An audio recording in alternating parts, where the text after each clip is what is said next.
मित्रों, आज 19 अप्रैल है। कुछ वर्ष पहले 19 अप्रैल को ही स्पेस शटल पहली बार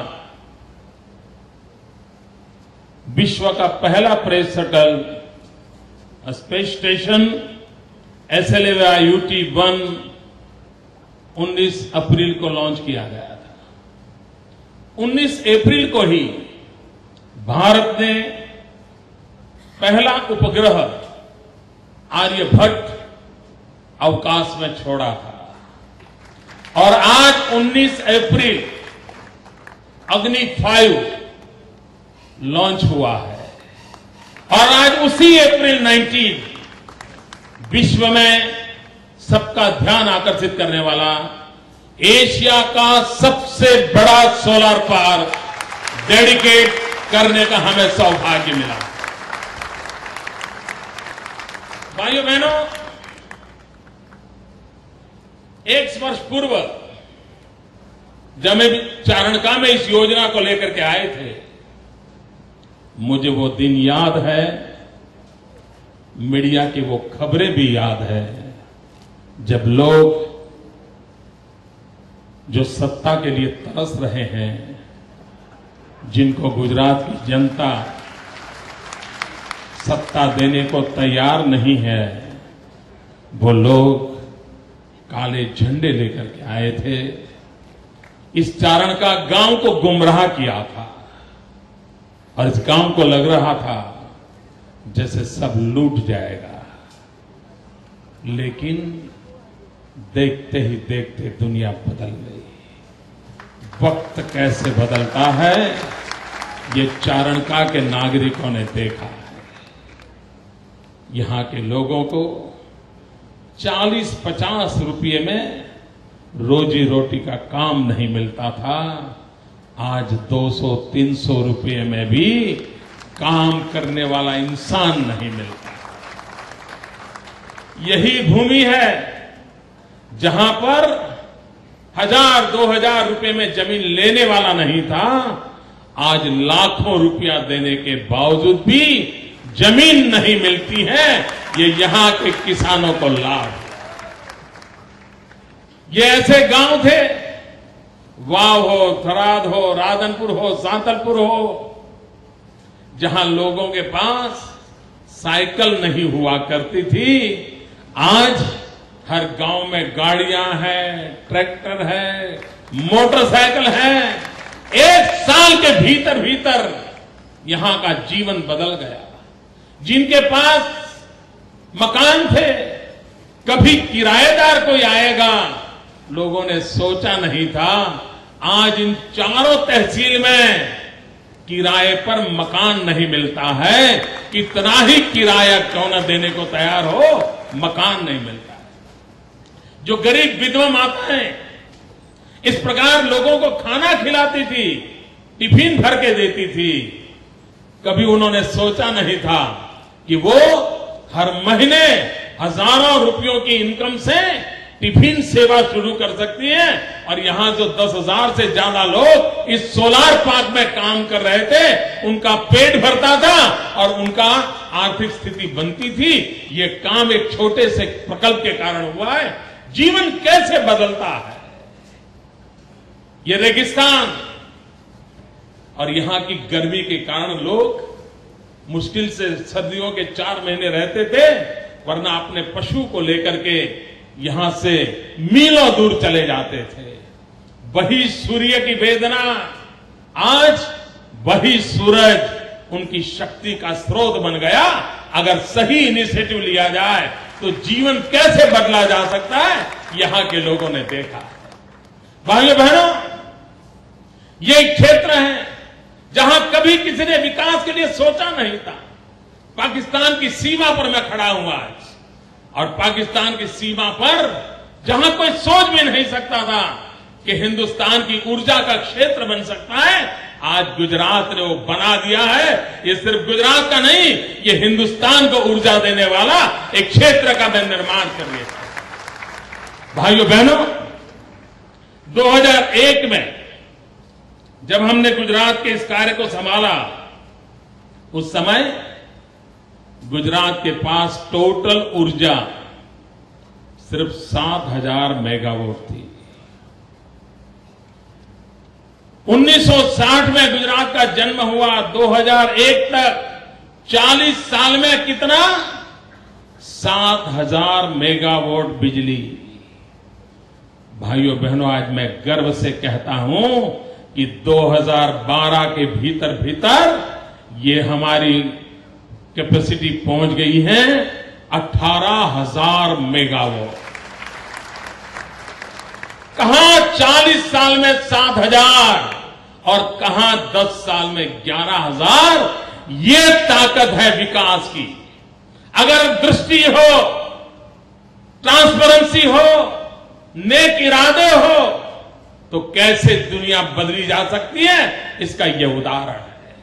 वो समय था जब गांव के लोग मुझसे मांग करते थे कि मोदी जी कम से कम शाम को खाना खाते समय तो बिजली दो। वो दिन गुजरात ने देखे हैं जब शाम को भोजन करते समय बिजली उपलब्ध नहीं हुआ करती थी। आज 24 घंटे 3 फेज अनइंटरप्टेड पावर, 2400 घंटे गांव के हर घर को बिजली पहुंचाने में सफल कोई हुआ है तो ये राज्य।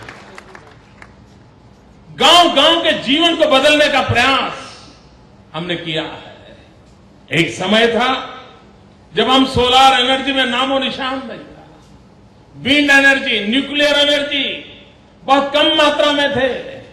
आज हम हिंदुस्तान का सर्वाधिक सोलर पावर गुजरात की धरती से दे रहे हैं। सूर्य शक्ति से हम हिंदुस्तान को प्राणवान बनाने की दिशा में अपना योगदान दे रहे हैं। और यह दुनिया का पहला प्रोजेक्ट ऐसा है जो हाइब्रिड है, जहां सोलर भी है, वहां विंड भी है, और आगे चल करके जहां जहां संभावना होगी सोलर और विंड के हाइब्रिड प्रोजेक्ट को बल मिलने वाला है। यह हमारा नया इनिशिएटिव है। सोलर और विंड पावर का हाइब्रिड सिस्टम के कारण इन्वेस्टमेंट कम खर्च में हम अधिक बिजली लोगों तक पहुंचाए, ये संभावना पैदा होने वाली है। भाइयों बहनों, हम आगे यहां अटकने वाले नहीं हैं। हम भविष्य के लिए रूफटॉप पॉलिसी लेकर के आ रहे हैं। और रूफटॉप पॉलिसी का मतलब है आप अपने घर की छत पर बिजली पैदा करेंगे और आप अपने उस छोटे से बिजली के कारखाने के मालिक बन जाएंगे। क्या कभी सोचा था एक मध्यम वर्ग का इंसान जिसके घर में एक छोटा सा स्कूटर है, जो मुश्किल से बेचारा रोजी रोटी कमाते करके परिवार का पेट भरता है, वो अपने घर की छत पर बिजली के कारखाने का मालिक हो जाएगा। हम ये योजना लेकर के आ रहे हैं। हर कोई अपने छत पर सोलार पावर प्लांट लगाएगा। आज आप अपना किराए पर कमरा देते होंगे, आने वाले दिन वो होंगे आप अपनी छत भी किराए पर दोगे और 800, 1000, 1500 रुपया छत का किराया आपको मिलेगा। मध्यम वर्ग के गरीब परिवार की इनकम में कैसा इजाफा होगा। और घर में छत के किराए से अगर 1500 रुपया आता है तो गरीब के बेटे को पीने के लिए दूध मिलेगा। गरीब अपने बच्चे को दूध पिलाएगा, गरीब अपने बच्चे को शिक्षा देगा। और तब मुझे संतोष कितना होता होगा जिसका अंदाज शायद यहां बैठे हुए आप भी नहीं लगा सकते। क्योंकि एक योजना गरीब के घर में कितनी उपयोगी हो सकती है, इसका एक जूता जाता उदाहरण आपको प्रस्तुत होने वाला है। भाइयों बहनों, ऊर्जा जीवन के हर विकास के भूमिका में सेंटर स्टेज पर रहने वाली। आने वाले दिनों में कोयला, गैस, उसका संकट पैदा होने वाला है। अभी आपने 3 महीने पहले देखा होगा, कोयला न होने के कारण हिंदुस्तान में हजारों मेगावाट बिजली पैदा करने वाले कारखाने बंद पड़े थे। लोग बिजली के बिना तरस रहे थे, कोयला मिलता नहीं था, कारखाना चलता नहीं था, और आने वाले दिनों में संकट पैदा होने वाला है। और दुनिया जब उस संकट में आएगी तब वो हमें याद करेगी। आज से 20 साल, 30 साल, 50 साल के बाद जब गैस नहीं होगा, कोयला नहीं होगा, कितने ही बड़े कारखाने लगे होंगे, बिजली मिलना संभव नहीं होगा, तब हमें ये सूरज देवता याद आएगा। और तब ये जो काम हो रहा है वो उस समय उसका मूल्य समझ में आएगा कि ये अगर सूरज न होता तो हम जिंदगी कैसे बसर कर सकते थे, और ये सोलार एनर्जी का इनिशिएटिव न होता तो जिंदगी कितनी कठिन हो जाती, इसका अंदाज लोगों को आने लगेगा। और इस अर्थ में भाइयों बहनों, जब मैं कहता हूं कि आज हम 2000 करोड़ रुपए लगा रहे हैं, कोई भी कहेगा कि बिजली में सरप्लस है, क्यों लगा रहे हो? भाइयों बहनों, मैं इस पीढ़ी के लिए नहीं खर्च कर रहा हूं, मैं आपके बच्चों के लिए खर्च कर रहा हूं, आपके बच्चों के बच्चों के लिए खर्च कर रहा हूं, मैं आपके बच्चों के बच्चों के बच्चों के बच्चों के लिए भी अभी से इन्वेस्टमेंट कर रहा हूं। आपकी आने वाली पीढ़ी सुख शांति और जी सके, इसके लिए सरकार आज अपनी आज बो रहे हैं। हम आज हमारी आज आने वाले कल के लिए बो रहे हैं, ताकि आपकी जिंदगी सुख और समृद्धि से भरी हुई हो, उस दिशा में हम काम कर रहे हैं। हम ये भी चाहते हैं, अगर आज हमने इतना बड़ा इनिशिएटिव न लिया होता तो ये सोलार एनर्जी इतनी सस्ती न होती। मुझे स्मरण है, हम जब पॉलिसी लेकर आए, हमारे बाद भारत सरकार पॉलिसी लेकर आई थी, हमने 13 रुपया कहा था, भारत सरकार ने 19 रुपया कहा था, और हमें डर था ये सारे व्यापारी मुनाफा कमाने के लिए वहां चले जाएंगे, यहां कोई आएगा नहीं। लेकिन हुआ उल्टा, हमने कम दाम दिए, लेकिन हमने सुविधा इतनी अच्छी दी, हमने प्रोफेशनल एक्ट किया, लोग यहां आए, और आज हिंदुस्तान का सबसे बड़ा सोलार पार्क, एशिया का सबसे बड़ा सोलार पार्क, ये गुजरात की धरती में आज आकार ले लिया। आज मैं जब यहां कार्यक्रम कर रहा हूं, तब गुजरात के 10 जिलों में इसी प्रकार से सोलार पार्क के उद्घाटन हो रहे हैं। वहां भी लोग बैठे हैं हजारों की तादाद में, वहां पर हमारे मंत्री परिषद के सदस्य भी बैठे हैं, और वे वीडियो से इस कार्यक्रम को भी देख भी रहे हैं। एक साथ टेक्नोलॉजी का उपयोग करते हुए लाखों लोगों तक पहुंचने का प्रयास भी करना, ये तब संभव होता है बिजली हो। मुझे याद है, एक बार मैं भारत के सुप्रीम कोर्ट के चीफ जस्टिस ने मीटिंग बुलाई थी, प्रधानमंत्री थे, हाईकोर्ट के जजेस थे, ऑल राज्यों के चीफ मिनिस्टर थे, और एक राज्य का रिपोर्टिंग हो रहा था कि हमारे यहां बहुत ही केसेस पेंडिंग पड़े हैं, लाखों की तादाद में लोगों के केस पेंडिंग पड़े हैं, लोगों को न्याय नहीं मिल रहा। तो चर्चा हुई, चीफ जस्टिस ऑफ इंडिया ने पूछा, भाई इतना सारा पेंडेंसी क्यों है? तो उन्होंने जवाब दिया कि हमारे यहां बिजली नहीं है, बिजली नहीं होने के कारण कोर्ट में उजाला नहीं है, और कोर्ट में अंधेरा होने के कारण हम कोर्ट चला नहीं पाते हैं, और इसलिए गरीब को न्याय नहीं मिलता है। आप कल्पना कर सकते हैं 21वीं सदी में मेरे हिंदुस्तान के किसी राज्य की ये कथा जब सुनने को मिलती है, तब कितनी पीड़ा होती है, और तब मन को संतोष होता है कि मेरे यहां बिजली का इनिशिएटिव किसी को न्याय दिलाने के लिए भी काम आता है, किसी को जस्टिस दिलाने के लिए भी काम आता है। यहां तक हम व्यवस्थाओं को विकसित करते हैं। जिस प्रकार से मैंने कहा कि इसके दाम कम होते जाएंगे, और वो दिन दूर नहीं होगा, मेरे शब्द लिख के रखना भाइयों बहनों, वो दिन दूर नहीं होगा जब कोयले से पैदा होने वाली बिजली के दाम, गैस से पैदा होने वाली बिजली के दाम, और सोलार से पैदा होने बिजली के दाम करीब करीब बराबर हो जाएंगे। आप देखना, ये गुजरात का इनिशिएटिव पूरे मार्केट को, एनर्जी के मार्केट को इन्फ्लुएंस करने वाला है। और एक सरकार देश और गरीबों की भलाई के लिए पूरे एनर्जी मार्केट को इन्फ्लुएंस करे, वो अपने आप में एक बहुत बड़ी बात होती है, और वो हम करने जा रहे हैं। इसमें एक और काम भी हो रहा है। गुजरात में सिर्फ सोलार पैनल लगे हैं, लोग सोलार एनर्जी लेके जाए, इतना सीमित हमारा उद्देश्य नहीं है। हम रिसर्च एंड डेवलपमेंट पे बल देना चाहते हैं। हम उसको इनिशिएट कर करके हम लोगों को प्रोत्साहित करना चाहते हैं और हम चाहते हैं कि हमारे देश में उस क्षेत्र में लोग आए, ताकि इक्विपमेंट मैन्युफैक्चरिंग सस्ता कैसे हो, वो नई टेक्नोलॉजी सोलार में कैसे आए, ताकि अच्छे बिजली भी मिले और कम दाम में मिले, इन्वेस्टमेंट कम हो। उस दिशा में भी हम रिसर्च को बल देना चाहते हैं। इतना ही नहीं, इतनी बड़ी मात्रा में जब सोलार सेक्टर शुरू हुआ है तो उसके लिए जो इक्विपमेंट मैन्युफैक्चरिंग है वो भी कोई बहुत बड़ा स्काई रॉकेट इंजीनियरिंग नहीं है। छोटे छोटे गरीब आईटीआई के बच्चों के माध्यम से इस सारे काम को किया जा सकता है और इसलिए मैन्युफैक्चरिंग यूनिट भी बहुत बड़ी मात्रा में लगेंगे। भाइयों, अकेले सोलार सेक्टर के कारण गुजरात में सिर्फ आईटीआई पढ़े हुए लोग, स्किल लेबर, अनस्किल लेबर, छोटे गरीब परिवार के बच्चे, 30,000 लोगों को रोजी रोटी मिलने वाली। 30,000। भाइयों बहनों, आप कल्पना कर सकते हो कि एक सेक्टर के कारण 30,000 लोगों को रोजी रोटी मिले, उनकी जिंदगी में कितना बड़ा बदलाव आएगा, उन परिवारों की जिंदगी में कितना बड़ा बदलाव आएगा।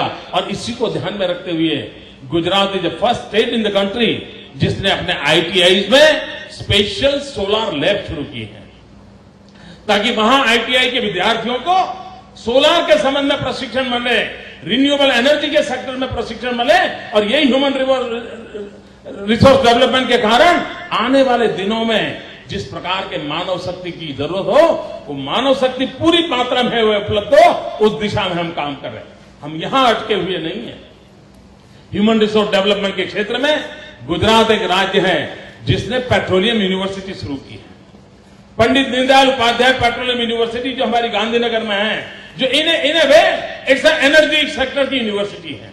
एनर्जी सेक्टर के सभी क्षेत्रों का ह्यूमन रिसोर्स डेवलपमेंट और मोस्ट एडवांस कोर्सेज के साथ और दुनिया की एडवांस यूनिवर्सिटी के साथ मिलकर के वहां हमारा काम चल रहा है। और उसके कारण इस सेक्टर में technicians, engineers, researchers, scholars, academicians, ये पूरी फौज इस यूनिवर्सिटी के माध्यम से खड़ी होगी, जो आने वाले देश की रिक्वायरमेंट के लिए एक बहुत बड़े दायित्व को निभाने के लिए वो सक्षम होगी।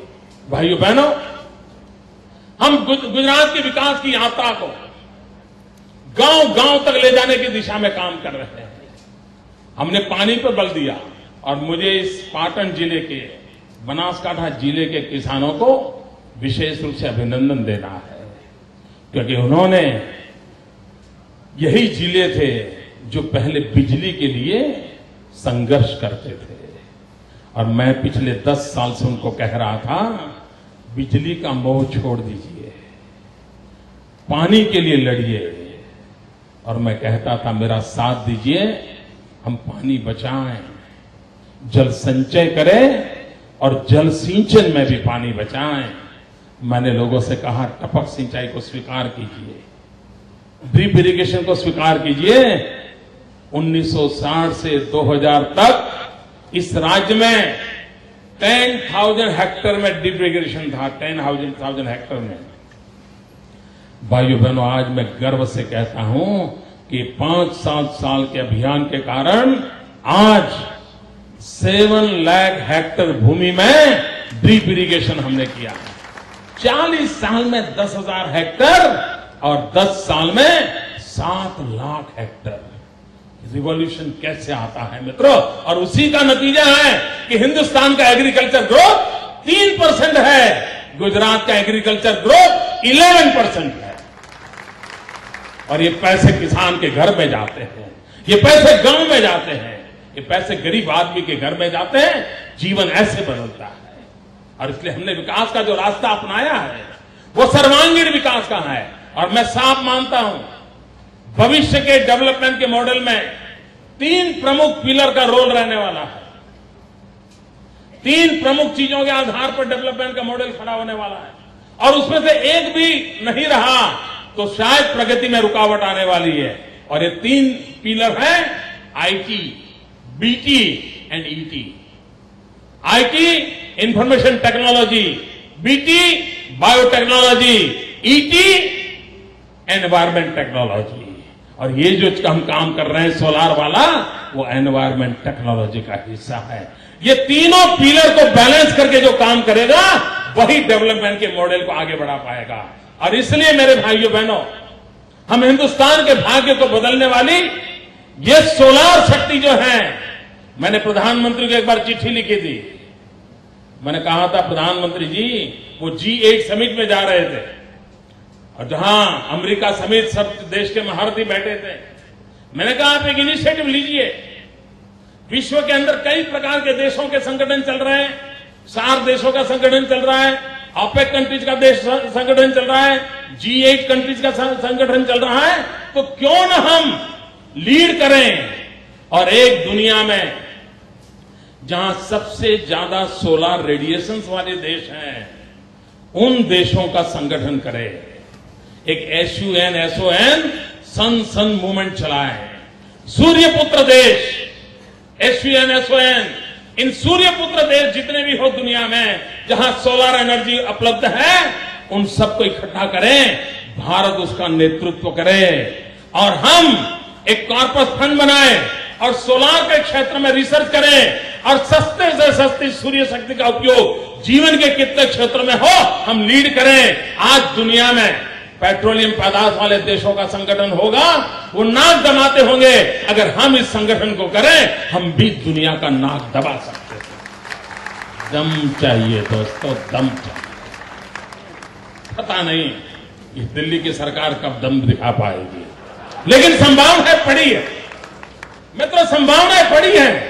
अगर उन संभावनाओं को लेकर के आगे बढ़े तो हम विश्व के अंदर सोलार की ताकत के आधार पर एक नई शक्ति के रूप में उभर सकते हैं और दुनिया के लोगों को जोड़ सकते हैं। सपने होने चाहिए, समझ होनी चाहिए, इरादे नेक होने चाहिए, मुट्ठी में परिणाम मिलना संभव होता है। दोस्तों, अगर ये मिजाज होता है तो स्थितियों को बदला जा सकता है और उस दिशा में हमने काम करना चाहिए। कभी न कभी देश सोचे। मित्रों, भारत सरकार 120 मेगावाट पर अटक गई है। मुझे पता नहीं वो कुछ कर पाएंगे कि नहीं कर पाएंगे। वो कुछ करे या न करे, गुजरात नहीं रुक सकता है। हम और आगे बढ़ना चाहते हैं, और आगे बढ़ना चाहते हैं, और अधिक जन सुविधा की दिशा में हम काम करना चाहते हैं। भाइयों बहनों, वो एक दिन होगा, आप कल्पना कर सकते हैं, पूरा साल भर 10,000 से अधिक लोग इस मैदान में काम करते थे।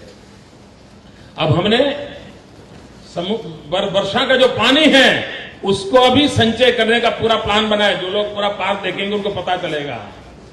हम टुकड़ों में नहीं सोचते हैं, हम डेवलपमेंट का इंटीग्रेटेड सोचते हैं। सोलार के साथ साथ पानी संग्रह का भी इस पूरे कैंपस में काम हो रहा है और यहां पर एक ऐसा पिकनिक सेंटर बनेगा भविष्य में। जो लोग मोढेरा का सूर्य मंदिर देखने जाते हैं, जो सूर्य में विश्वास करते हैं, सूर्य शक्ति में विश्वास करते हैं, इसी भूमि में भविष्य में इन्हीं डेवलपरों के माध्यम से मैं एक सूर्य तीर्थ निर्माण करना चाहता हूं। एक सूर्य तीर्थ निर्माण करना चाहता हूं। लोग आएंगे, लोग देखेंगे कि सूर्य की शक्ति कितनी है। भाइयों बहनों, ये बैक टू बेसिक वाला मामला है। हमारे पूर्वज सूर्य की उपासना करते थे, बाद में हम भटक गए, सदियों तक भटक गए, फिर एक बार बैक टू बेसिक की ओर हम जा रहे हैं, लेकिन थ्रू टेक्नोलॉजी जा रहे हैं।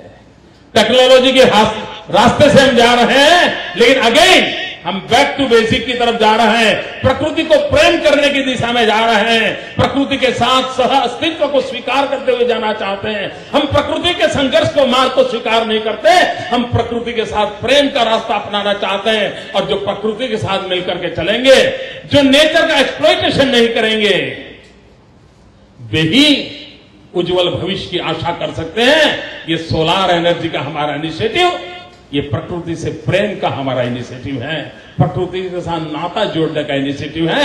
सूर्य देवता की उपासना आधुनिक विकास यात्रा के रूप में करने का इरादा है। आइए हम इस सूर्य देवता का प्रणाम करें, हम सूर्य देवता का आशीर्वाद लें, हम उस सूर्य देवता हमें और अधिक शक्ति दें। फिर एक बार सूर्य देवता की उपासना को स्वीकार करते हुए आइए गुजरात के भाग्य को बदले, ताकि देश के काम आए, देश की भलाई में गुजरात अपना योगदान दे, पूरे विश्व को ग्लोबल वार्मिंग बचाने के जो प्रयास चल रहे हैं उनको एक नया भरोसा मिले कि हिंदुस्तान के सीमावर्ती एक राज्य के एक छोटे से रेगिस्तान के अंदर एक ऐसे सूरज का उदय हुआ है जो ग्लोबल वार्मिंग के खिलाफ लड़ने की एक नई ताकत देगा। उस सपनों के साथ आगे चले, इसी एक अपेक्षा के साथ आप सबको बहुत बहुत शुभकामनाएं, बहुत बहुत धन्यवाद।